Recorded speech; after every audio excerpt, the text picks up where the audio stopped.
días. Ánimo, ánimo.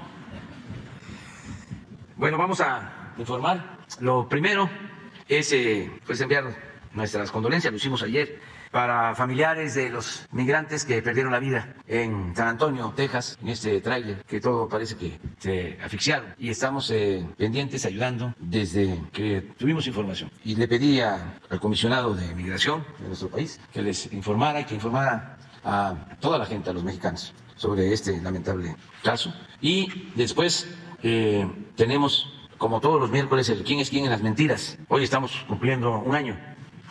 Y es muy importante este ejercicio, porque ayuda a que se garantice el derecho a la información y a una información veraz, apegada a la realidad, porque hay mucha manipulación en los medios, con honrosas excepciones, como siempre, en periódicos, en programas de televisión, de radio, donde sí hay profesionalismo, hay ética, hay objetividad, profesionalismo. En el resto de los medios, en la mayoría de los medios, todos están alineados en contra nuestra, y el fondo es de que estos medios formaban parte del antiguo régimen, ya sea defendiendo la corrupción de manera abierta o simulando de que se defendía al pueblo o a causas justas, porque lo de la defensa del pueblo, muy poquitos, todo el periodo neoliberal, en la prensa escrita, defensores del pueblo, raso, de la mayoría de los mexicanos, muy pocos, en la radio tampoco, en la televisión menos, pero se simulaba, ¿no? El otro día me reía yo de cuando iban a llevar a cabo las reformas llamadas estructurales, prepararon el terreno.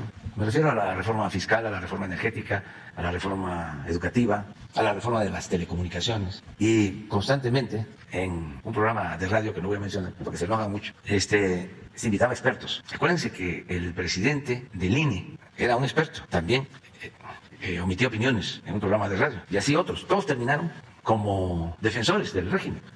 Pero lo que me daba risa era que en ese programa justificaban lo de la reforma a las telecomunicaciones, a toda la legislación que tenía que ver con las telecomunicaciones. Y repetían y repetían un término, una palabra, un concepto preponderante. O sea, que no hubieran en los medios actores preponderantes. Es decir, monopolio. Pues pasó el tiempo, pues sigue habiendo don preponderante y doña preponderante.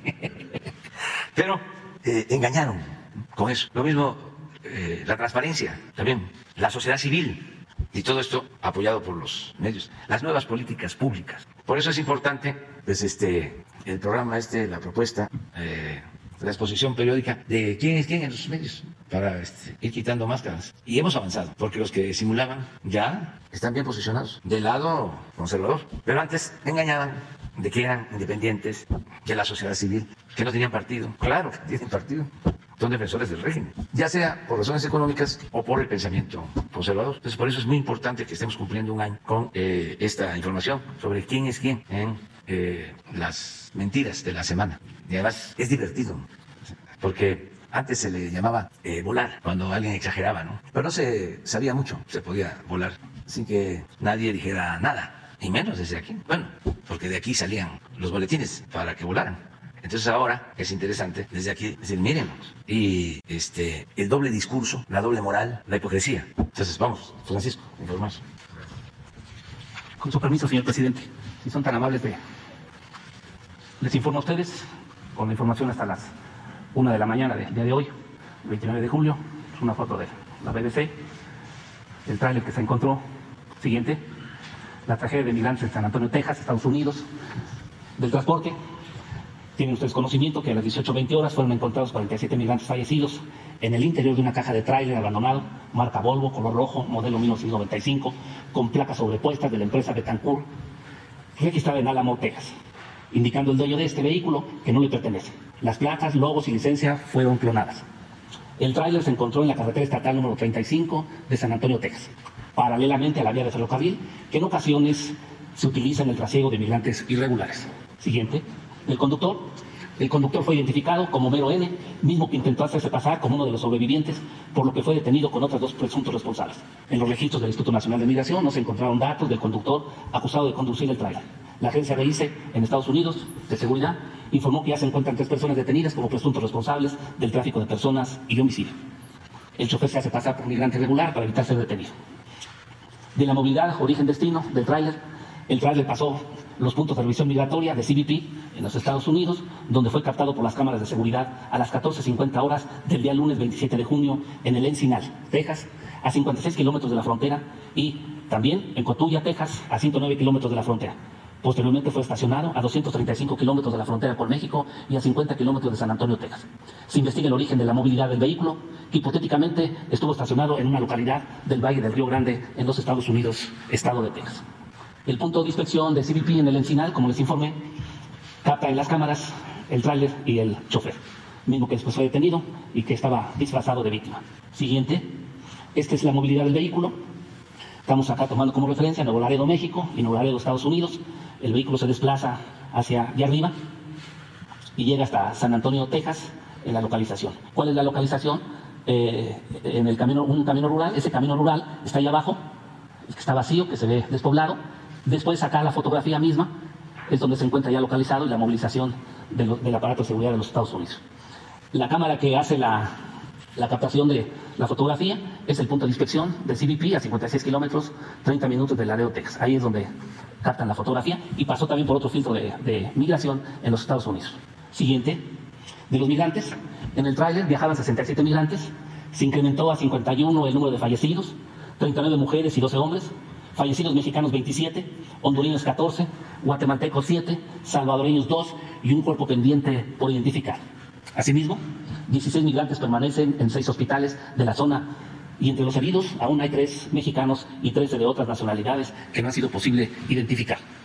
La intervención de las autoridades mexicanas, una vez que se tuvo el conocimiento del accidente, ya por la tarde-noche, ya el canciller instruyó la intervención inmediata del consulado de San Antonio, y Migración estableció la comunicación con autoridades migratorias de Estados Unidos, CBP y la Agencia de Investigación AICE para ayudar en las investigaciones e intercambio de información. En coordinación con la Secretaría de Relaciones Exteriores, el Instituto Nacional de Migración realiza acciones para cubrir los gastos funerarios, la repatriación de los cuerpos de los mexicanos fallecidos, así como para contactar a los familiares y también estar solicitando y apoyando para el otorgamiento de visas humanitarias y que puedan estar en los Estados Unidos. El equipo de la Fiscalía General de la República y Migración coadyuvan en las investigaciones que llevan a cabo las autoridades federales de los Estados Unidos para identificar a la red de traficantes de personas responsables de esta tragedia. En este sentido, la Fiscalía abrió una carpeta de investigación por lo sucedido en el territorio nacional, si fuera el caso. Se instaló una mesa de coordinación de la Secretaría de Relaciones Exteriores, la Fiscalía, Migración, para la investigación y apoyos correspondientes en San Antonio, Texas. Del gobierno de los Estados Unidos, el presidente Biden declaró que su gobierno seguirá luchando contra la industria criminal para impedir que los contrabandistas y traficantes de personas se aprovechen de las personas que intentan entrar a los Estados Unidos, evidentemente irregularmente.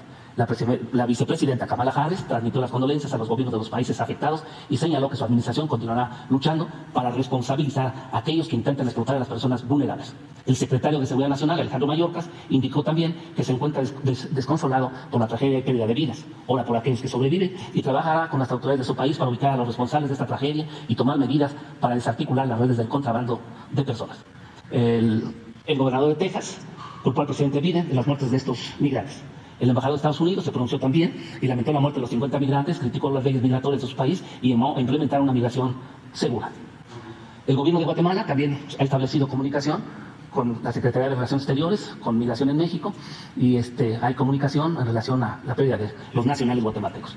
Entonces el ministro, el anterior, por favor, el canciller de Guatemala, Mario Búcaro, señaló que su país coadyuvará y seguiremos en comunicación sobre este acontecimiento. Y pidió también al gobierno mexicano que se le apoye en el retorno de los cuerpos fallecidos hacia su país, como se ha hecho en anteriores ocasiones. El presidente Andrés Manuel López Obrador indicó que inmediatamente se le dé asistencia humanitaria.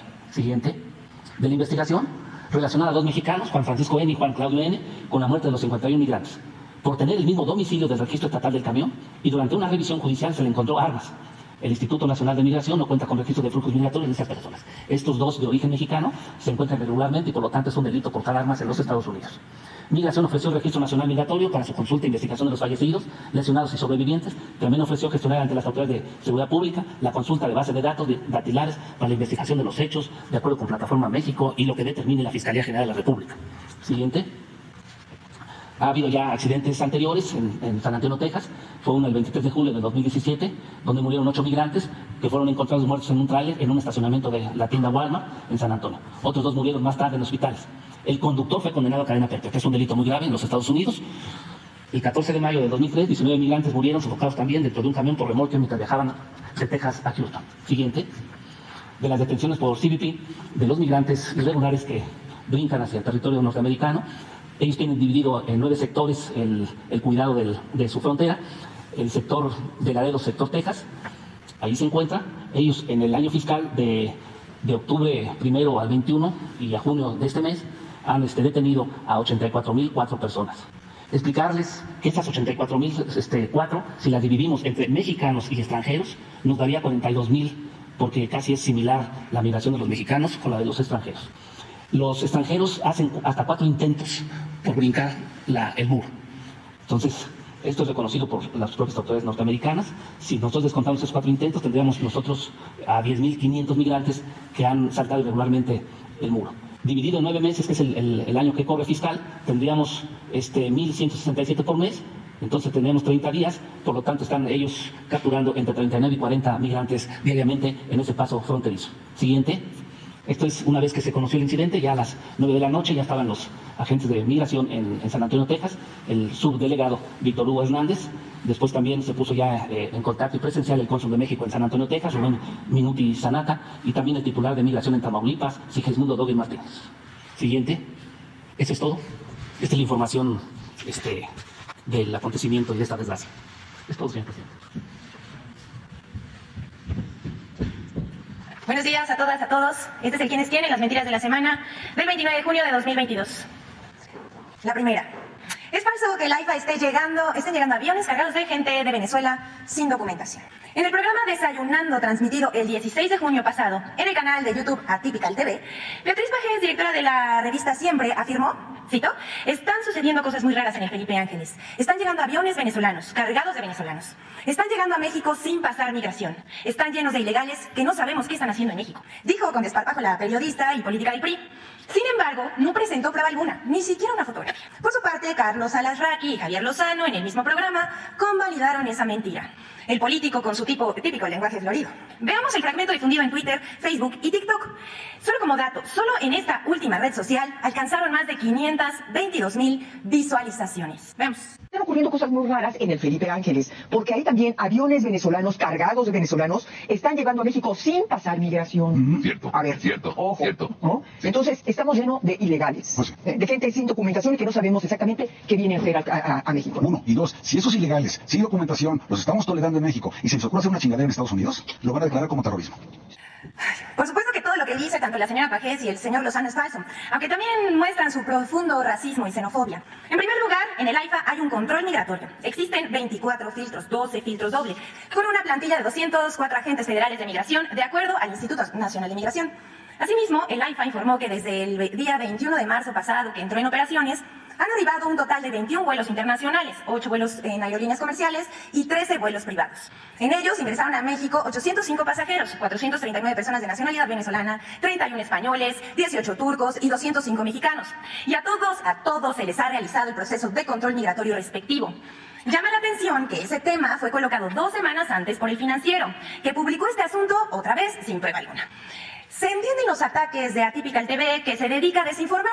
Como el propio Alasraqui ha reconocido, no importa mentir con tal de atacar al presidente López Obrador. Siguiente, por favor. Hacen escándalo por la compra de hielos para 77,000 trabajadores de Pemex que trabajan en zonas de calor. En la plataforma Latinos, Carlos Loret de Mola presentó un reportaje.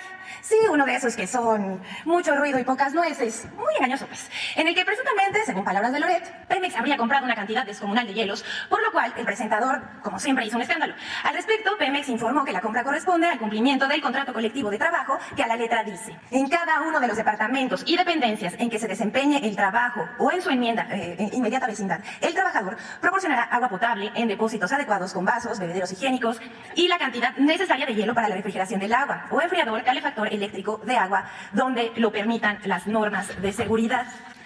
Este contrato trianual contempla proveerlos en estados como Chiapas, Tabasco, Oaxaca, Puebla y Veracruz. La empresa deberá suministrar y distribuir el hielo en bolsa de polietileno de baja densidad en presentación de 5 kilogramos en los muebles conservadores del producto en las cantidades y ubicaciones solicitadas en cada orden de suministro. Pemex promueve la participación conjunta con la finalidad de que se fomente la contratación de micro, pequeñas y medianas empresas. Objetivo que se planteó, sí, en esta administración. Siguiente, por favor. Primero fue el AIFA, y ahora el blanco de las críticas y de las noticias falsas es la refinería Olmeca en Dos Bocas, Paraíso, Tabasco.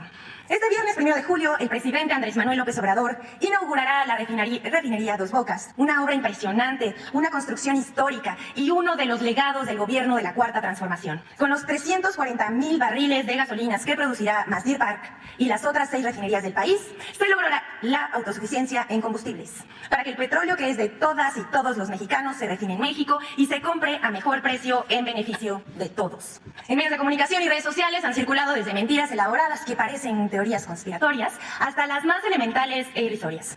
Primero, que costaría 18,000 millones de dólares y todos lo publicaron al unísono. Después fue desmentida esa información.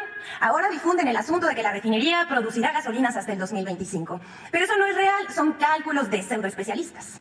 Voz Insider, MC, América de Economía, Oil and Gas Magazine, Aristegui Noticias, Carlos Loret de Mola para el Washington Post, entre otros, difundieron el nado sincronizado de que la refinería Olmeca funcionaría al 80% hasta 2025. Estas informaciones no tienen base alguna, son suposiciones. El presidente Andrés Manuel López Obrador informó el 24 de junio en este mismo espacio que después de la inauguración se iniciará el periodo de prueba y que para el año 2023 pueda comenzar la producción de gasolinas para lograr el propósito de la autosuficiencia energética. Siguiente, por favor.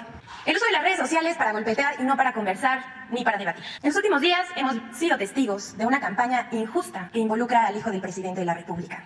Ha sido una campaña orquestada con granjas de cuentas pagadas, operando mensajes masivos llenos de odio. En la red encontramos un análisis interesante del usuario Carlos Jiménez, donde demuestra cómo operó esa campaña en Twitter. Se las mostramos aquí en pantalla.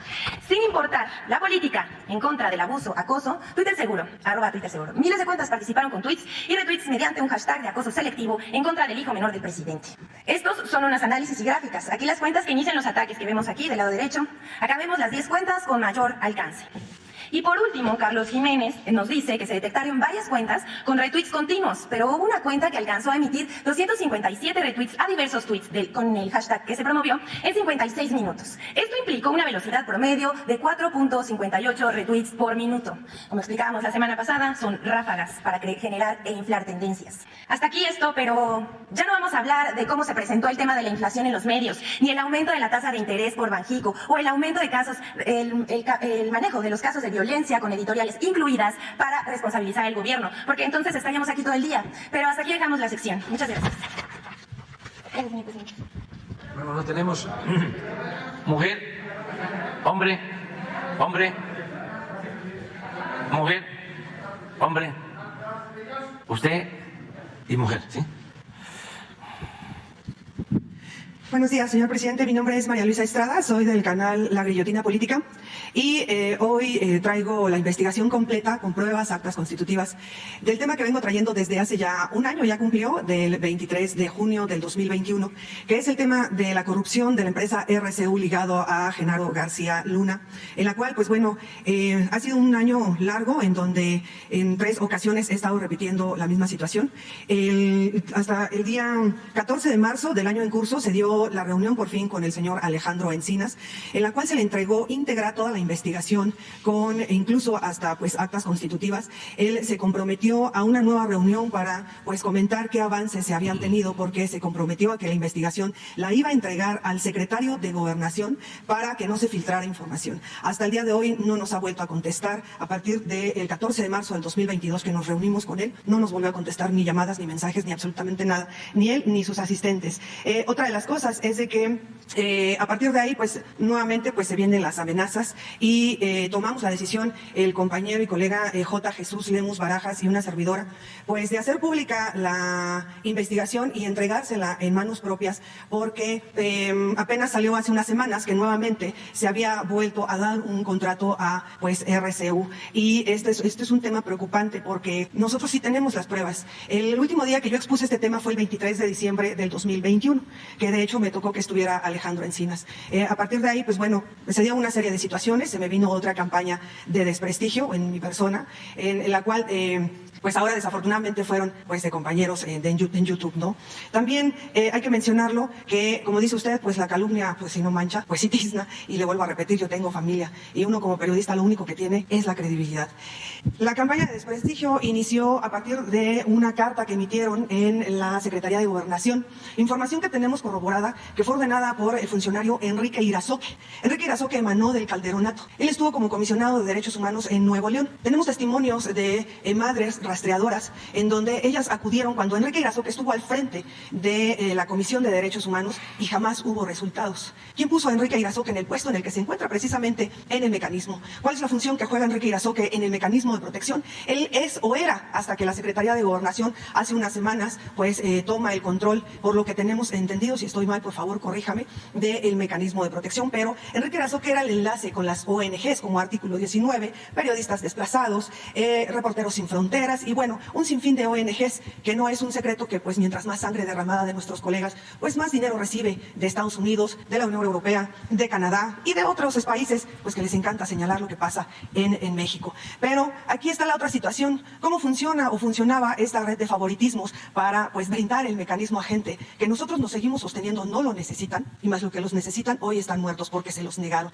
¿Por qué? Pues porque bueno, el favor era darte el mecanismo de protección que ya sabemos que equivale a escoltas, coche y chofer, ¿no? A cambio, apláudeme y di que soy un buen servidor. Es una burla que Enrique Irazoque diga que se está trabajando cuando solamente anuncia las reuniones en redes sociales, cuando sabemos que en el país más del 70% no hay conectividad. A los periodistas que están matando son a los que están en los poblados, en los estados, y son a los que les cuesta trabajo acceder a redes sociales. Por eso, pues se accede más a Facebook, porque jala menos internet o menos banda ancha, como dirían, ¿no? Pero bueno, el punto es de que ¿cómo inició pues este negocio con el tema de la seguridad? En el 2010, Luis Cárdenas Palomino se asoció con García Luna para privatizar la seguridad pública. Dieron más de 352 permisos, los cuales nosotros tenemos en nuestro poder y los traigo conmigo, en los cuales, pues 352 permisos para que, pues nuevas empresas de seguridad. Muchas de ellas trabajan ilegalmente, así como también, pues fomentan el tráfico de armas. Una de esas empresas que Adamantum, otra que se formó en sociedad entre Luis Cárdenas Palomino, García Luna y Ricardo Salinas Pliego. Estamos siendo muy responsables con estas declaraciones. ¿Por qué? Porque tenemos las pruebas, como lo venimos diciendo desde hace ya un año. Otra de las cosas es, nosotros no entendíamos por qué cada que se sacaba esta inquietud o denuncia ante sus conferencias, pues se venían las amenazas fuertes. Amenazas que, como le repetí yo el 23 de diciembre, están documentadas todas. Y pues bueno, por la situación que yo le mencionaba anteriormente, porque había favoritismo ante a quien se le daba el tema de los choferes, o más bien de los escoltas, el coche. Y pues muchos de los compañeros que me están viendo y que también están presentes en esta conferencia saben de lo que estoy hablando. Otra de las cosas que también cabe mencionar es que por tema de seguridad y que nosotros ya entregamos esta investigación y que hoy nuevamente con el permiso del señor Jesús Ramírez Cuevas y con el suyo, solamente se lo vamos a dar a usted. Vienen ahí lo que viene siendo las actas constitutivas, los contratos, los nombres, las rutas e incluso el compañero J. Jesús Lemus Barajas. Por esta investigación, cuando se enteró del mecanismo de protección, les negaron el mecanismo. El compañero Jesús Lemus está desterrado del país. Jesús Lemus fue detenido el 8 de mayo del 2008. Lo detuvo el comandante Ángel Ruiz, bajo las órdenes de Carlos Zamarripa, hoy fiscal de Guanajuato, entonces coordinador de la Policía Ministerial de Guanajuato. El periodista fue torturado durante 3 días, solo por mencionar la tortura más leve. Le ponían una bolsa en la cabeza y con un mazo lo golpeaban. Fue tanto los golpes que recibió durante 3 días que no pudo firmar ninguna declaración. ¿Por qué? Porque el periodista, después de ser torturado y enviado a prisión bajo los cargos de narcotráfico y delincuencia organizada, estuvo 3 años y 5 días en Puente Grande, Jalisco. Algo que me pidió y lo ha dicho en su programa, que le agradece profundamente que haya cerrado esa prisión, porque era un infierno y era el inframundo esa prisión. Otra de las cosas es, después de que estuvo 3 años y 5 días preso, ¿cuál fue la causa?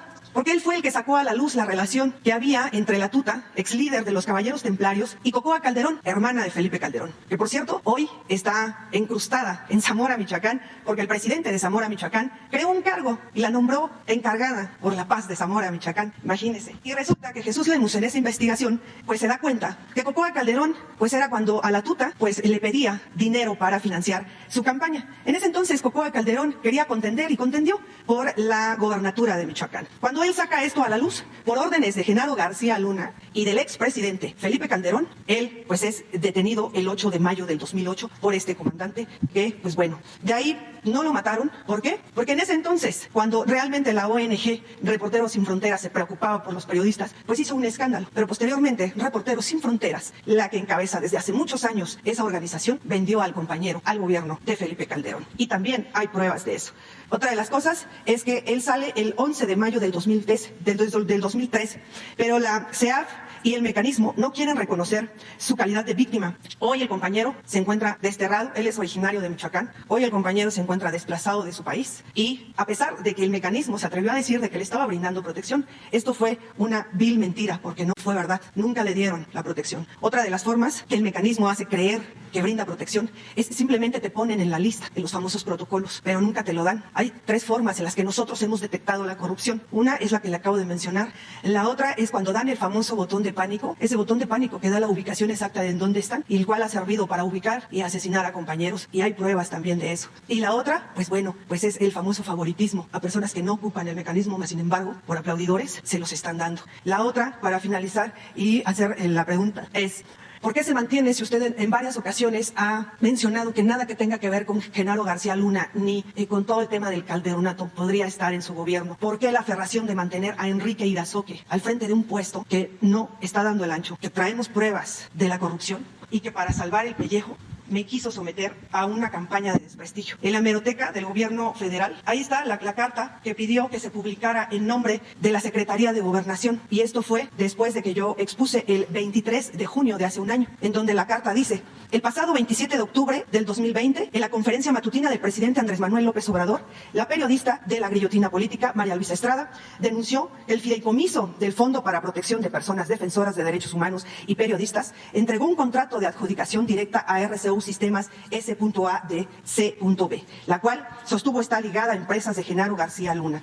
Esta carta la sacó un viernes 25 de junio del 2021 y de ahí la replicaron La Silla Rota, Artículo 19 y bueno, muchos medios más. En este contexto, el Mecanismo de Protección para Personas Defensoras de Derechos Humanos y Periodistas informa que en la revisión a la documentación legal y administrativa del prestador de servicios de referencia no se percibe ni se acredita que exista alguna relación o vínculo con el señor Genaro García Luna. La contratación de la empresa privada RCU Sistemas S.A de SB para proporcionar las medidas de protección a personas defensoras de derechos humanos y periodistas se lleva a cabo por adjudicación directa en apego a lo establecido en la Ley de Adquisiciones, Arrendamientos y Servicios del Sector Público, artículo 41, fracción 4, la cual dice se realice con fines exclusivamente militares o para la Armada o su contratación mediante licitaciones públicas ponga en riesgo la seguridad nacional o la seguridad pública en los términos de las leyes de materia. Pues esta carta, señor presidente, que está en la hemeroteca del gobierno, en ese entonces estaba de secretaria de Gobernación Olga Sánchez Cordero, que ya está consciente de esta situación, miente, porque aquí señala que el 7 de octubre del 2020, la primera vez que yo tuve participación en sus conferencias fue el 28 de octubre del 2020. Los temas que yo expuse fue el tema de los náufragos de la barcaza 269, el tema precisamente de la compañera Patricia Aguilar Romano, quien se encontraba presa en ese entonces. Expuse el tema de otras 2 activistas, que si mal no recuerdo, pues ahorita una de ellas es diputada a nivel federal, que es la señora Susana Prieto. Expuse también el tema de corrupción y la extorsión de los choferes de carga pesada y expuse lo pues lamentable que pasa en mi estado, que es Jalisco. Esos son los 4 temas que yo expuse, por lo que yo pido nuevamente, de la manera más humilde y atenta, una disculpa pública por parte de la Secretaría de Gobernación y de Enrique Irazoque, porque estoy segura y tenemos la información que esta carta fue ordenada por Enrique Irazoque. Y la otra, ese sería el primer planteamiento. ¿Por qué sigue gente en su gobierno ligada a Genaro García Luna y a Felipe Calderón si ha quedado más que claro que ambos tenían un narcogobierno? Muy bien. Bueno, ¿te parece que vengas mañana y que, además de dar respuesta a tu planteamiento, nos aclare, ejerciendo su derecho de réplica, el subsecretario de Gobernación, Alejandro Encinas, y explique sobre eso? ¿Estás de acuerdo con eso? Sí, de hecho, señor presidente, nosotros, y eso fue porque... Guardando la privacidad que pueda implicar riesgos, ¿no? Ah, claro. Sí, de hecho, permítame comentarle, señor presidente, que en esa reunión, tal vez no me supe explicar, el señor Alejandro Encinas, es tanta su transparencia que él permitió que se grabara esa reunión y se dejó de grabar, pues hasta que se empezaron a sacar, como usted dice, temas que nos pusieran en riesgo. Y como yo lo mencioné en una ocasión, nosotros no dudamos de Alejandro Encinas, pero sí de la gente que rodea a Alejandro Encinas, como este servidor, Enrique Irazoque. Y no hay ningún problema, o sea, yo vengo. Nos vemos aquí mañana y que Alejandro nos informe. de la mejor manera posible. Sí, y el último planteamiento, el segundo, es referente a...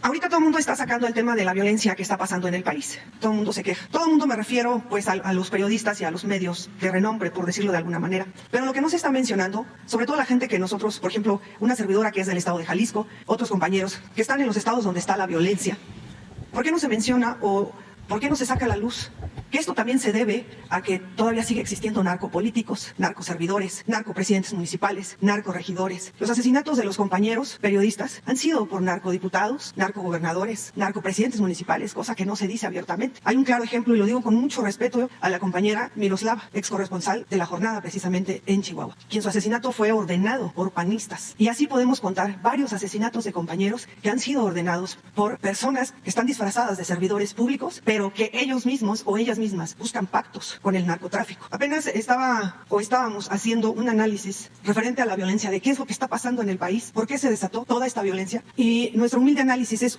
antes no se decían las cifras reales, todo era mentira y todo era maquillado. A la gente lo que se manejaba era pan y circo, reality shows, novelas y hasta narconovelas también. Otra de las cosas, es que tampoco se decía la verdad. Creemos que el día de hoy ya no se maquillan cifras, se está diciendo lo que está pasando realmente, por muy doloroso que parezca, pero nosotros estamos conscientes, porque usted varias veces ha dicho que el presidente todo lo sabe. Nosotros pensamos que usted está consciente que la violencia está saliendo de narcogobernadores, narcopresidentes municipales, narcoregidores, narcodiputados y diputadas. Y otro tema importantísimo, los fiscales. Y claro ejemplo, lo que le hicieron al compañero J. Jesús Lemus Barajas, hoy es fiscal de Guanajuato. Lo que le hizo el fiscal de Nayarit a la compañera Patricia Aguilar Romano, Petronilo Díaz, sigue siendo fiscal. Y así nos podemos ir con muchos fiscales que hoy se encuentran en los estados. La pregunta sería la siguiente: ¿no hay manera o habría manera de que su gobierno comenzara una investigación referente a los narcopolíticos, narcofiscales? Y la otra, si habría manera que desde su mandato se pueda ver alguna fórmula para realizar lo mismo que realizó el gobernador de Veracruz, referente al fiscal que estaba, el exfiscal que se encontraba cuando llegó el gobernador de Veracruz, Cuitláhuac, estaba al servicio de un grupo delictivo, y por más esfuerzo que se realizara, no avanzaba y aumentaba más la inseguridad. Cuando el gobernador Cuitláhuac cambia al fiscal y pone al actual fiscal, regresó la paz a Veracruz. No lo digo yo, lo dice la población de Veracruz. ¿Habría manera de que se aplicara esa fórmula posteriormente, señor presidente? Gracias. Muy bien, vamos a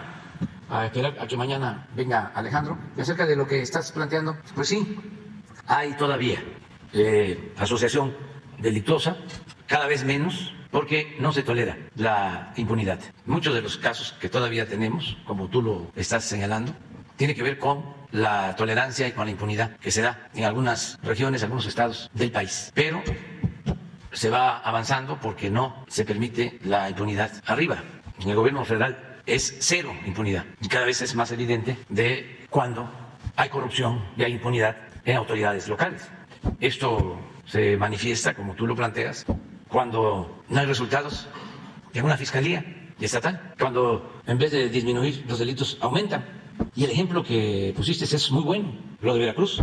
Cambió el fiscal, yo no sé si tenía vínculos con la delincuencia, pero es evidente, probable, demostrable, de que a partir de que hubo ese cambio, mejoraron las cosas. No quiere decir que ya no haya violencia, pero sí, fue notable el cambio. Esto último de los asesinatos de los sacerdotes en Chihuahua merece una explicación de las autoridades locales, a fondo, porque ¿cómo es posible que con orden de aprehensión esta persona se moviera con toda libertad, que fuese patrocinador de un equipo de béisbol y que todo el mundo supiera a qué se dedicaba y no lo tocaran? ¿Por qué? ¿Cuál era su estatus? Tenía que haber ahí contubernio con autoridades. Y aquí hemos hablado del tema. Muchas veces esta convivencia perversa o este contubernio surge de los apoyos que se dan en campañas políticas, de estados que se descompusieron por completo, porque para imponerse y hacer fraude hicieron acuerdos con grupos dedicados a la delincuencia y crearon monstruos y toda una red de complicidades, de componentes. Entonces, sí, tienes mucha razón, pero hay que también tener confianza porque se va avanzando. Pueden haber campañas de gente sin escrúpulos, cínicos, cretinos, que dicen que es lo mismo que antes. No, y se prueba con hechos y con datos. No va a ser lo mismo ahora que cuando Calderón. Sí, he estado pensando, porque últimamente han estado saliendo testimonios de testigos que han declarado contra García Luna, pero involucran a Calderón. Entonces, ¿cómo le van a hacer en ese juicio? en Estados Unidos. Por eso entiendo, ¿no?, sus preocupaciones y la gente que está ahí involucrada, que participaron, de todos los sectores. Antier hablaba yo del New York Times. Pues no sé si encontraste el artículo, ¿sí?, de un periodista del New York Times cuando estaba este señor García Luna. Era el super policía para el New York Times, 2008. Entonces lo presento porque siempre buscan apantallarnos, ¿no?, de que como es el New York Times, el Financial Times, el Washington Post, el Wall Street Journal, y hay declaraciones de agentes extranjeros a favor. Entonces, ¿cómo estaba la relación? ¿Y cómo se rompe? ¿Cuándo es que se dan cuenta?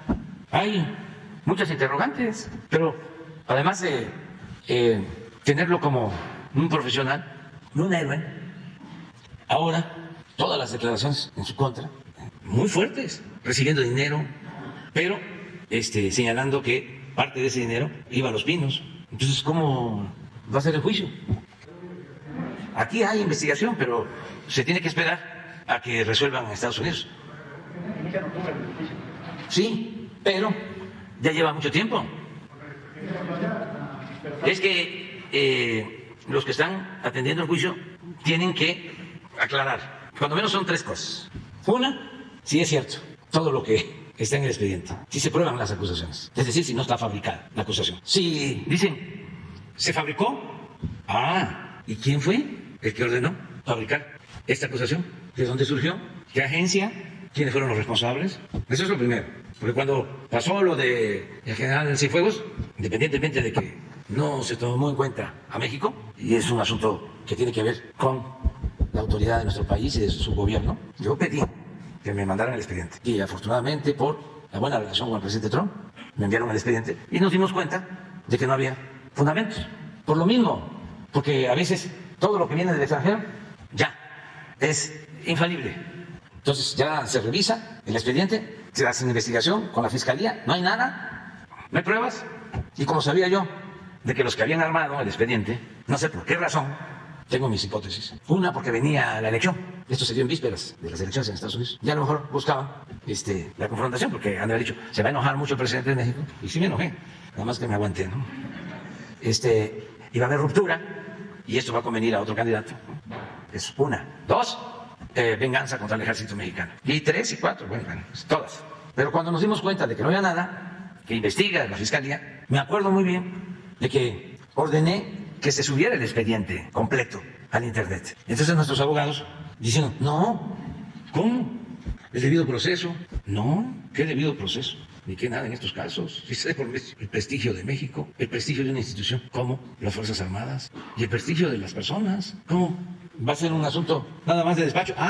Pero los que trabajan para las agencias, nuestros adversarios políticos, los conservadores, iban a decir, están protegiendo al general Cienfuegos. Entonces, para que no quedara duda, incluso cuando la fiscalía dijo que no había elementos, después, cuando lo da a conocer, ya en la noche empiezan los adversarios, las entrevistas de Carmen Aristegui con un vocero o ex miembro de la DEA, no sé si con Carmen o con algún otro periodista, ¿no?, diciendo que qué barbaridad estábamos nosotros protegiendo al general Cienfuegos. Entonces, al día siguiente ya van a conocer el expediente. Y me acuerdo que abogados de relaciones, de la consejería, de la misma fiscalía, me recomendaban, no se puede, hay que, le llaman testar, es decir, donde aparecen nombres, borrar. Imagínense si damos a conocer un expediente testado con partes borradas, es peor, es mejor no dar a conocer nada.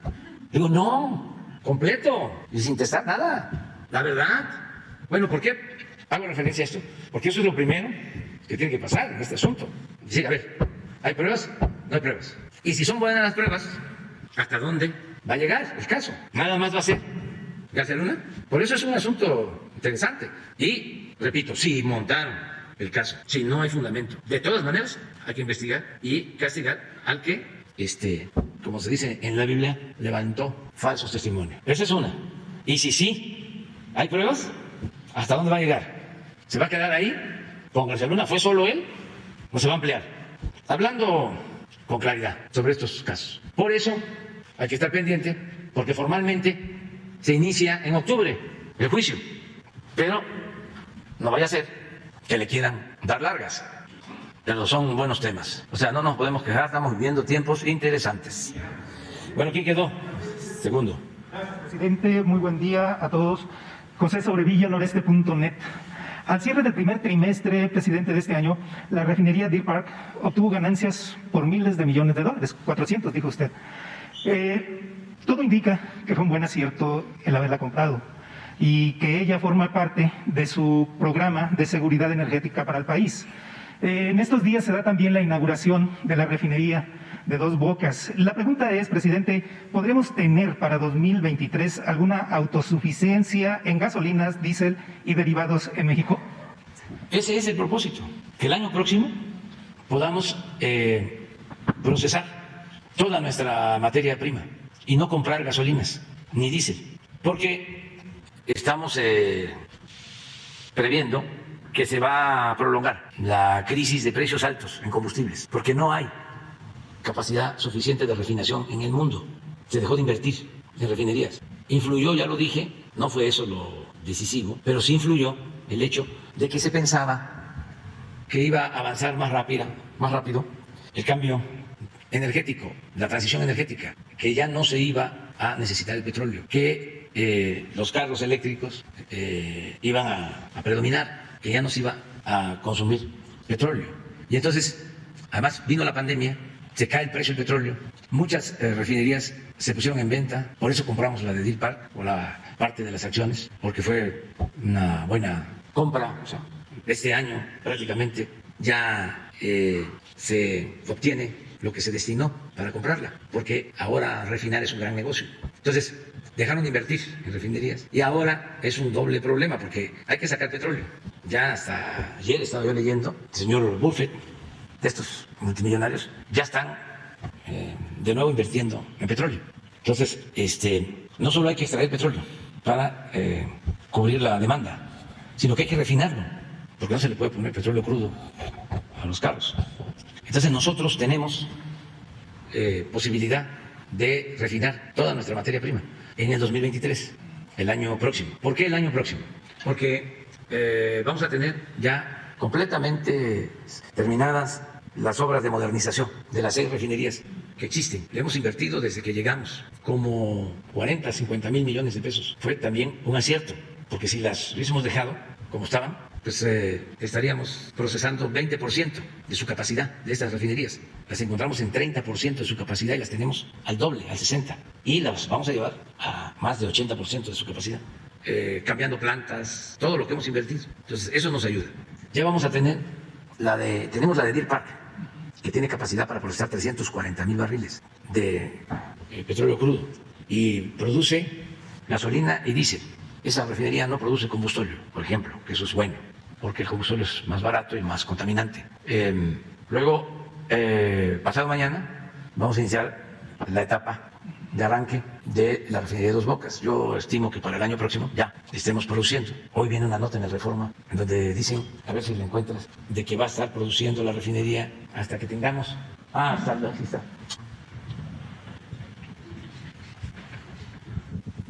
Operará Dos Bocas al 100 hasta el 2026. Pero dice, aquí hay una parte en la síntesis que vi, que habla de que no va a poder producir porque no vamos a tener cómo llevar el petróleo a la refinería. Y se les olvida que, ¿mande? Aquí está, ¿a dónde? Que no se va a contar con la infraestructura para el traslado de los petrolíferos que se procesen en la refinería. Pero para aclararle la Reforma, porque a lo mejor no tiene información. Dos Bocas es una terminal marítima. A Dos Bocas llegan más de 1 millón de barriles diarios de todos los pozos de tierra de Tabasco y de Campeche y de los pozos de aguas someras de Campeche. Ahí se concentra toda la materia prima. Por eso decidimos hacer ahí la refinería, porque se tienen todas las instalaciones. Entonces, ahí hay un puerto marítimo petrolero para sacar por barco todo el combustible que se necesite. Y también le recuerdo al Reforma, que, por ejemplo, para llevar gasolina a Oaxaca, pues la llevan en pipas de Salina Cruz. O cómo llevan gasolina, o se lleva gasolina a Nayarit, pues de la terminal marítima de Mazatlán. Se lleva la gasolina de Salina Cruz a Mazatlán por barco y de ahí por pipas a Nayarit. Y así es la distribución, la logística de distribución en todo el país. También veía yo que también, como Elizabeth dice, nada sincronizado.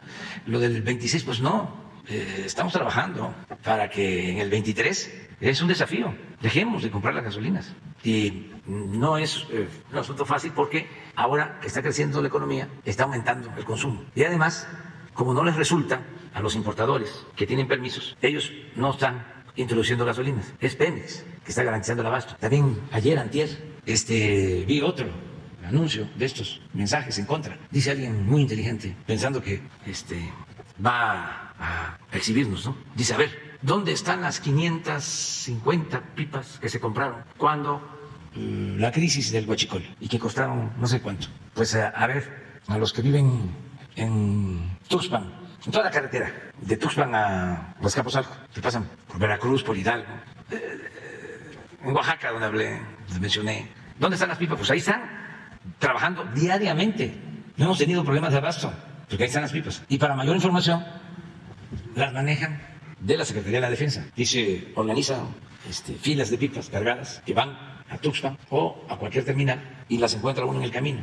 Yo constantemente me las estoy encontrando. Y va adelante una patrulla del ejército y atrás otra patrulla del ejército. Entonces, están enojados y le andan buscando por todos lados. Qué bueno es que hay oposición. Por ejemplo, lo de la conversación de los tres personajes. ¿Por qué no la pones? ¿Qué diría su papá, con todo respeto? O sea, el Chelo Pajés. Ustedes saben que Pajés, Diego, Pepe Pajés, era tabasqueño. Entonces, allá a los güeros, en Tabasco, les llamamos chelos. Al blanco, pues, se le llama chel. Y viene del maya, chel. O sea, para los que piensan que manejan muy bien la lingüística y que está mal dicho, no. Es que es el habla de los pueblos, que tiene que ver con las culturas, porque no hay una sola cultura. México, afortunadamente, es un mosaico cultural. Entonces, cada región tiene su habla. Por ejemplo, ya lo he dicho en otras ocasiones, el sopilote es náhuatl. Nosotros no le llamamos así, o se le conoce pues también en general como sopilote, pero le llamamos chombo. Y no está mal dicho, lo que pasa es que es maya. Entonces, por eso, el Chelo Pajés, el director de siempre, era muy buen periodista, sobre todo, le daba oportunidad en ese entonces, en la revista Siempre, a los periodistas pues más progresistas. Ahí escribía Paco Martínez de la Vega, Alberto Domingo, había un suplemento cultural, ¿sí? ¿Mandé? Gómez Arias, buenísimo, como periodista. El otro señor que era panista, pero muy buen escritor, de los panistas buenos, que desaparecieron cuando surgió el PRIAN, Hinojosa. Entonces, y sí había mucha pluralidad. Ahí el señor del Pulo, ¿cómo se llamaba? También escribía. Como hoy, ¿no? Margarita Anchelena. Es la otra señora también muy buena. Manu. Sí, todos ellos. Yo tengo con el papá de esta señora una anécdota buenísima, porque estaba yo estudiando en la casa del estudiante tabasqueño. Él siempre estaba, no sé ahora dónde esté, pero estaba en la calle de Vallarta. Sí, ahí, sí. Y pasé con un amigo, un finado, periodista, que estábamos estudiando, y él se volvió periodista muy bueno, Isidoro Pedrero Totosaus, un paisano mío. ¿Se acuerdan cuando estaban las máquinas y se metían las hojas así? Y se hacían competencias. A ver, ¿en cuánto tiempo un artículo, ¿no? De fondo.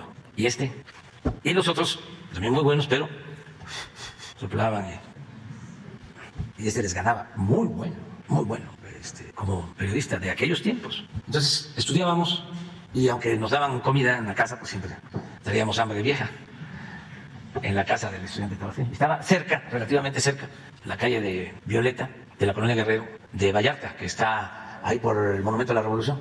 Y un día pasamos con todos lados, vamos caminando, y estaba el Chelo Pajés arriba en el balcón, fumándose un cigarro. Y no sé si Totosao o yo le digo, mira, ¿quién está aquí? Vamos a hablar con él, que nos ayude. ¿Cómo se le llama eso? Un sablazo en aquellos tiempos. Y paisano, queremos hablar contigo, ¿nos permite subir? Y era mal hablado. Eso sí no lo puedo repetir. Porque nos dice, ¿qué quieren, no? Pues queremos hablar contigo, suban. Y ya subimos. ¿Y qué quieren? No, pues no hemos comido. ¿Y de dónde son? Y muy característico, su escritorio y los pies arriba. Y ya nos dio un apoyo ahí. Y felices. A Caldo Zenón, una rabadilla, que ahí estaba tal vez Caldo, ¿no? Muy cerca. Bueno, pero su hija, pues, así suele pasar. Ella es del PRI y está muy en contra, y por eso, pues, inventa cosas, ¿no? Eso que dice, ¿por qué no lo vuelves a poner? Es totalmente falso, es una mentira. Felipe Ángeles, porque ahí también aviones venezolanos cargados de venezolanos están llegando a México sin pasar migración. Cierto. A ver, Cierto. ojo, Cierto. ¿no? Entonces, estamos llenos de ilegales, Pues, de gente sin documentación y que no sabemos exactamente qué viene a hacer a México, ¿no? Uno. Y dos, si esos ilegales, sin documentación, los estamos tolerando en México y se les ocurre hacer una chingadera en Estados Unidos, lo van a declarar como terrorismo. No, mienten. Desde antes de la inauguración del AIFA se capacitó a los agentes federales migratorios, se cubrieron todos los filtros, doble personal, y se encuentran ahí. Entonces hay suficiente personal en los filtros, en los sistemas electrónicos, en los biométricos, ya los que lo conocen, para poder registrar todo el flujo migratorio que entre por este aeropuerto internacional. Entonces no es cierto, mienten, hay una excelente atención en el puerto, en este aeropuerto. Desde antes se planeó el área de migración, se planeó el flujo, se planearon las estadísticas, se capacitó y aún continúan. Y como responsable de migración está un general retirado, que es un general de ala, que es un experto en esta materia. Entonces no es cierto, y yo creo que, pues no sé qué les pasa a estas personas, pero pues como decía el señor presidente, pues es falso y es calumnia. Y eso sí calienta, como dicen. No, y en el caso del señor Alarraqui, pues ya tenemos también tiempo, con muchas diferencias. Él es en extremo conservador, es como hitleriano. A veces, creo que una vez lo comenté, se piensa de que porque ya no existe Hitler, o ya no existe Stalin, o ya no existe Franco, ya, o Mussolini, ya desapareció el pensamiento nazista, fascista, el stalinismo, la derecha rancia española. No, eso existe. Acuérdense ustedes que cuando se habla de los héroes de nuestra patria o grandes personalidades que desaparecen, pierden la vida, los asesinan, siempre se dice, ¿no? Se mueren los hombres, no las ideas. Decía el poeta cubano, que es el poeta nacional, Nicolás Guillén, decía sobre el Che, decía, son de los hombres que nunca mueren o que cierran sus ojos, pero se quedan velando. O sea, siempre, pues, las ideas ahí están. Entonces, eso está presente. Hay que tener nada más tolerancia y buscar respetarnos. El otro señor, Lozano, imagínense, me acuerdo que estaba yo desayunando cuando la campaña, porque él estaba de jefe de campaña de MIT. Primero estuvo en el PAN y luego estuvo de jefe de campaña de MIT. Y echaron a andar una estrategia para acusarnos de que estábamos recibiendo dinero de Rusia. Entonces, de repente, en las televisoras y en todos los medios, ¿no? Declarando él como vocero que tenía pruebas de que estábamos recibiendo dinero ruso. Y estábamos ahí en Veracruz. Y me lo comentó Rocío Nalde, precisamente. Estamos en el malecón, desayunando. Y le dije, vamos aquí a la orilla del mar, al malecón. Y ahí grabé un videíto. Yo estoy aquí en espera de que emerja el submarino ruso, que nos trae el oro de Moscú. Ya no soy Andrés Manuel, ahora soy Andrés Manuelovich. Y les dije que el único oro que tenía yo era un loro de Palenque, un loro palencano, un cabeza amarilla. Ya.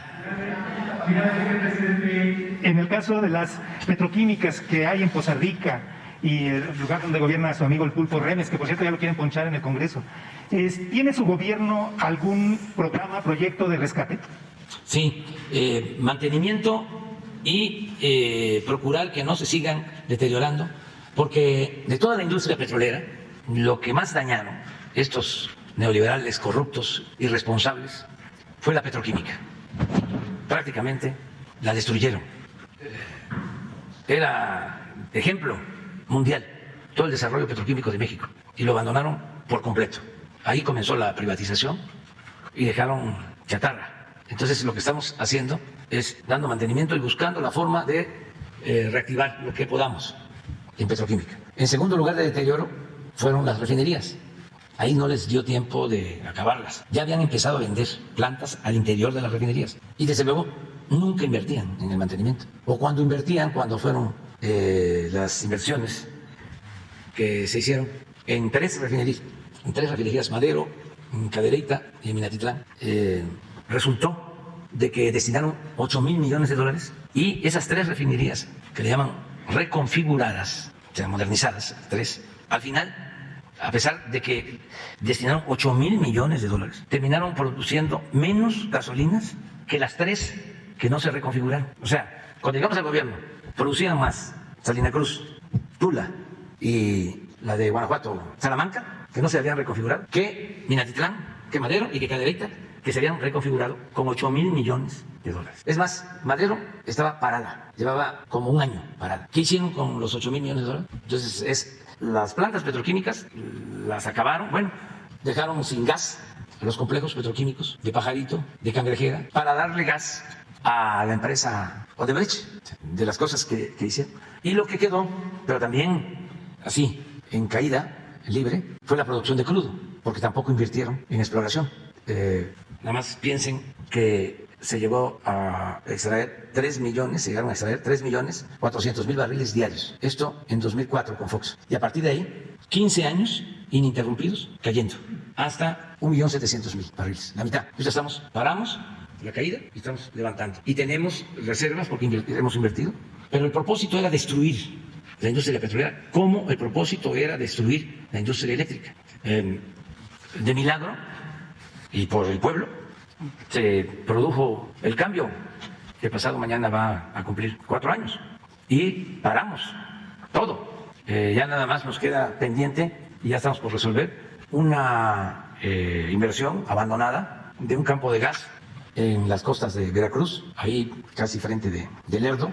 Invirtió Pemex como 1.500 millones de dólares y quedó abandonado. Y ahora con una empresa particular vamos a hacer una asociación para reactivar ese complejo y extraer el gas. La coquizadora de Tula la dejaron también en el abandono, esa ya está de nuevo en proceso, se reinició y es muy probable que comencemos otra coquizadora en Salina Cruz para no dejarla, es así, operando, sino construida. No nos alcanza el tiempo. Esa la quiero inaugurar a finales de agosto del 24. La de Tula sí, esa la vamos a inaugurar a finales del año próximo, la coquizadora. Entonces, sí, lo de petroquímica lo tenemos presente y no vamos a abandonar. El petróleo va a continuar siendo negocio.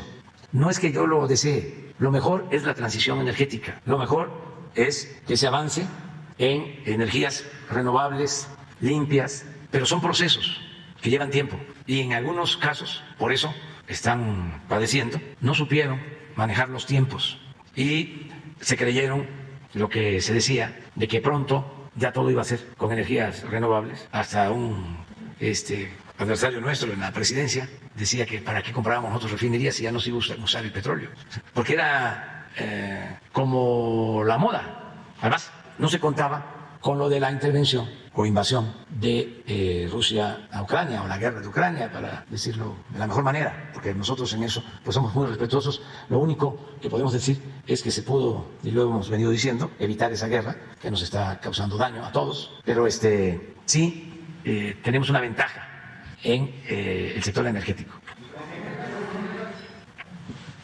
Gracias, presidente. Iván Saldaña, de El Heraldo de México. Preguntarle brevemente, el presidente nacional del PRI el día de ayer dijo que van a presentar una iniciativa para que las familias tengan opción de armarse debido a que el Estado no está garantizando la seguridad. ¿Qué opinión tiene al respecto? Ninguna opinión. No. Ay, se lo dejo de tarea a la gente. Lo segundo, presidente, también había dicho que iba a presentar la iniciativa o un decreto para el cambio de horario. ¿Qué ha pasado con...? Ya lo tengo. ¿Cuándo se presenta? Pues es probable que a principios de la semana que viene lo presente. ¿Se presenta con la encuesta sí. Y todo lo que usted había anunciado? Sí, con toda la información. Sí, vamos a ver qué actitud tienen los legisladores porque están en huelga. Ya llevan como un mes sin cobrar. Oye, nada más porque no está trabajando. Entonces, pues cuando empiecen, ¿no?, a elaborar. Presidente, nada más por último, sobre las 14,000 y tantas plazas para médicos de la jornada de reclutamiento que habían lanzado, pues quedaron varias sin cubrir. ¿Van a lanzar una segunda o tercera, una segunda convocatoria? ¿Qué va a pasar? Y si va van a ser abrir... permanente el reclutamiento, el llamamiento, las convocatorias, porque necesitamos los médicos. Tenemos el compromiso de que todos los centros de salud, hospitales del país, tengan médicos y tengan especialistas. Y vamos a traer médicos de Cuba, y le agradecemos mucho al gobierno de Cuba, gobierno hermano, solidario de Cuba, porque vamos a empezar con 500 médicos. Ya cuando el COVID vinieron también como 500 médicos cubanos a ayudarnos. Y ahora van a venir 500 primeros, pero vamos a necesitar más y vamos también a buscar en otros países, porque necesitamos tener especialistas en todos los hospitales. Mi compromiso es que tengamos un sistema de salud de primera, como lo merece la gente. Y es todo un desafío porque estos corruptos, conservadores, retrógradas, dejaron sin médicos al país. Son responsables de que en México no tengamos los médicos que necesitamos. Esto se originó por una política absurda de fines de lucro hasta en la salud. El apostar a la privatización de la salud, el poner al mercado la salud como si fuese una mercancía, como lo hicieron hasta cierto límite con la educación. Pero eso no lo van a reconocer, nunca lo van a reconocer. A ver, que me contesten, que deben de haber investigadores, ¿no?, sobre esta materia, nada más que son temas vedados, prohibidos, pero a ver que me digan en una revisión de los exámenes de admisión, ¿cuántos jóvenes que no reprobaron el examen fueron rechazados? Muchísimo más de los que fueron aceptados, porque utilizaban la mentira. Esa es otra gran mentira, de que no pasaban el examen de admisión y por eso los rechazaron. Pero no es cierto, no es que no pasaran el examen de admisión, es que no había cupo y si solicitaban 10,000 ingresar, cuando mucho entraban 1,000 o 500, 9,000, aunque pasaran el examen de admisión, rechazados. Ahora, que expliquen eso los intelectuales orgánicos, los expertos. ¿Qué sucedió durante todo el periodo neoliberal? ¿Por qué engañaron? Es como esto que hablábamos. Si voy a hacer mi lista de todas estas mentiras, esto del preponderante, o sea, y la preponderante. ¿Cómo va a ser el reclutamiento? Pues vamos a que nos ayuden, ¿sí?, primero los gobiernos, como es el caso de Cuba. Vamos a explorar, ya estamos viendo eso, países europeos, países que tienen profesionales y que además siempre ayudan o actúan de manera solidaria, y que nos dé tiempo también de formar a especialistas, porque ya hemos ampliado el número de espacios al doble, tanto en escuelas de medicina como de enfermería y de especialidades. Cuando llegamos se admitían a 8,000 especialistas, ahora ya superan los 20,000.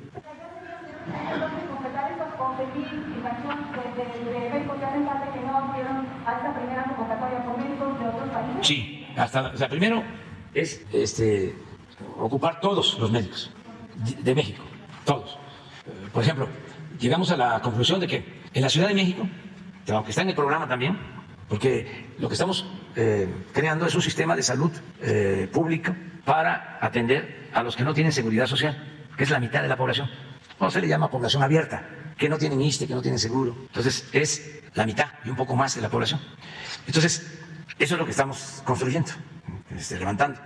Existía el sistema de salud en los estados, le llamaban seguro popular, pero no era ni seguro ni era popular, pues, era una farsa. Se les mandaba dinero a los estados y en algunas ocasiones ese dinero se usaba para otras cosas. Y no había médicos, y no había especialistas, y no había medicinas. Incluso se compraban las medicinas, pero no llegaban, y el negocio lo tenían 10 distribuidores de medicinas que le vendían al gobierno 100,000 millones de pesos. Toda una red. Bueno, pues de ahí financiaban a Loret de Mola y a otros, muchos. Entonces, lo que queremos es tener centros de salud, hospitales, con médicos, con especialistas, todo el tiempo. Porque lo otro era que hay médico de lunes a viernes. No se podía enfermar la gente, no se puede enfermar la gente todavía en sábados y domingos. Especialistas, no hay. Yo les platicaba de que lo primero que hice cuando llegué al gobierno fue hacer una gira por los hospitales del IMSS Bienestar, porque quería yo levantar el sistema de salud desde que llegamos. Lo que pasa es que surgió la pandemia y ya tuvimos que actuar en la emergencia.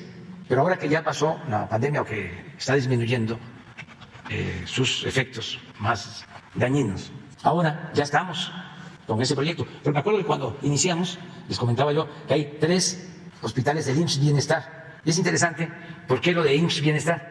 Que es un sistema de salud que se creó en 1980, 82, con López Portillo y estaba Farell en el Seguro Social. El Seguro Social solo atendía a los derechohabientes y en aquel entonces se decide crear un sistema para atender a quienes no contaban con seguridad social, a la gente pobre. Y entonces ese sistema consistió en crear unidades médicas rurales en pequeñas comunidades que tenían un hospital de segundo nivel. Entonces, en las unidades médicas se daba atención preventiva y de primer nivel y se canalizaba a hospitales de segundo nivel. Cuando viene la descentralización, la Secretaría de Salud Pública Federal se queda como un aparato burocrático solo para transferirle dinero a los estados y se abandona el sistema de salud pública. Y lo único que queda federalizado, aún incompleto, porque algunas unidades médicas y algunos hospitales del IMSS Bienestar, que se llamaban en aquel entonces IMSS Coplamar, se pasaron a los estados, pero funcionaba muy bien ese sistema. Entonces cuando llego, que a mí me tocó, siendo director del Instituto Nacional Indigenista, era yo delegado de Coplamar y a mí me tocó en Tabasco crear las unidades médicas y construir un hospital de segundo nivel en San Carlos, Macuspana, Tabasco. Conocía yo bien el modelo, el sistema, y ya llegando a la presidencia, me propongo levantar ese sistema y voy a ver cómo estaba, porque era el único sistema de salud federalizado. Entonces tienen 80 hospitales. Tienen, por ejemplo, un hospital en Guadalupe Tepeyac, en Chiapas, un hospital en Benemérito de las Américas, en los límites con Guatemala. Me acuerdo de 3 hospitales que vi en Yucatán. Y tengo muy claro de que no habían especialistas. En los 3 hospitales del IMSS Bienestar de Yucatán no habían pediatras. Entonces, lo que queremos es, con este modelo, con acuerdos con los gobiernos estatales que se están logrando, tener un solo sistema de salud federalizado. Eso es lo que ahora estamos llevando a cabo y queremos este año tener cuando menos 15 o 16 estados. Y esto significa tenerlos completo. Completo es que no falten los médicos, por eso necesitamos los especialistas para la pregunta, aunque Alarraqui y Beatriz Pajés y Gloria de Mola y Javier Lozano, pero también otros, ¿no? Van a decir que ya estamos nosotros promoviendo, ¿no?, la insurrección y uniéndonos con gobiernos de izquierda, que yo no les llamo como ellos les llaman, porque yo respeto mucho a esos gobiernos y sobre todo respeto mucho a esos pueblos. Pero bueno, esa es la historia. Entonces, estos conservadores que en el fondo, o sea, lo que les pasa es que tienen endurecido el corazón y no le tienen amor al pueblo. Se meten hasta en lo que tiene que ver con la salud. O sea, la salud es un derecho humano. ¿Cómo se iba a irse a curar a alguien a Houston? Pues es un médico estadounidense, seguramente, que lo va a atender. Aunque también hay muchos buenos médicos mexicanos que van a Houston y allá operan. Pero, ¿qué tiene que ver la nacionalidad, el origen del médico, cuando se trata de la salud? ¿Por qué ese dogmatismo, ese fanatismo? ¿Por qué esa carga ideológica? ¿Por qué no apostamos más al humanismo y al juicio práctico? No, pero están encenegados, dirían en mi pueblo. O sea, ya nos vamos. No, ya el regaño ya no nos los quitamos, ya. Yo me hago responsable porque yo soy el que ahora yo tardé muchísimo. Sin lista. Mañana les doy una buena noticia, pues. No va a haber mañanera el viernes. O sea, porque vamos a informar.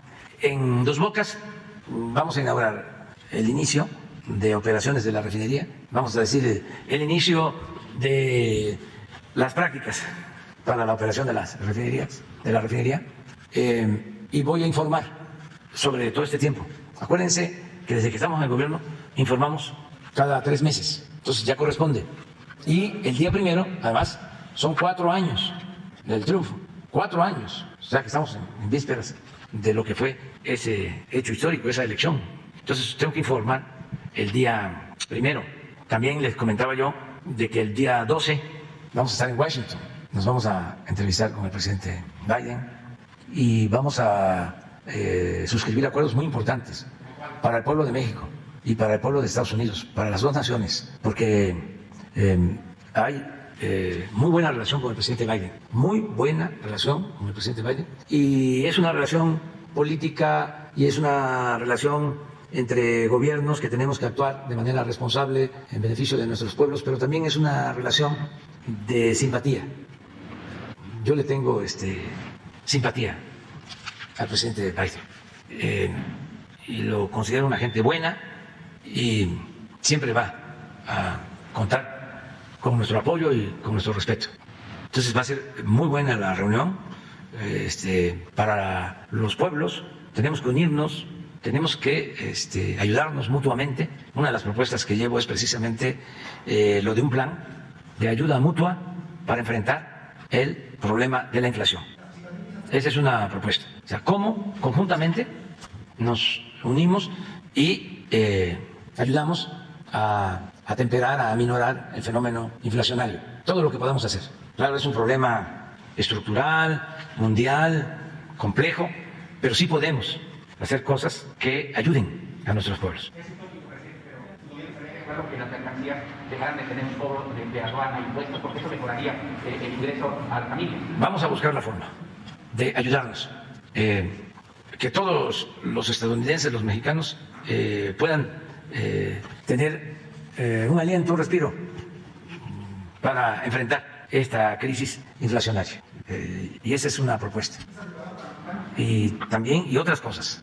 Pero decir, hay muy buena voluntad de parte del gobierno de Estados Unidos, mucho respeto hacia el gobierno de México, hacia el pueblo de México.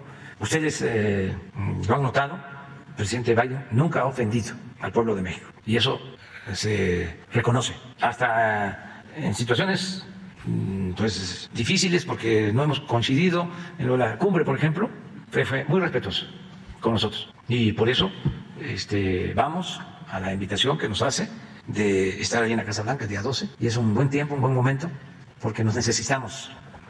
Es importante unirnos en beneficio de nuestros pueblos. Bueno, nos vemos.